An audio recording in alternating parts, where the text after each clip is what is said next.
మీరు కష్టపడి చేసిన పనికి మీకు రావాల్సిన క్రెడిట్ వేరే వాళ్ళకి దక్కితే మీరు ఎలా ఫీల్ అవుతారు?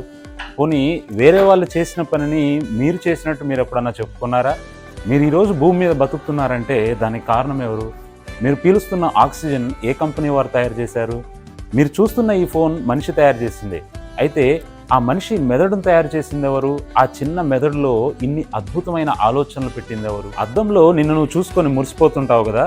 అయితే ఇన్ని కోట్ల మంది ప్రజల్లో నీలా ఇంకొకరు లేకుండా ఇంత అద్భుతంగా నిన్ను తీర్చిదిద్దింది ఎవరు?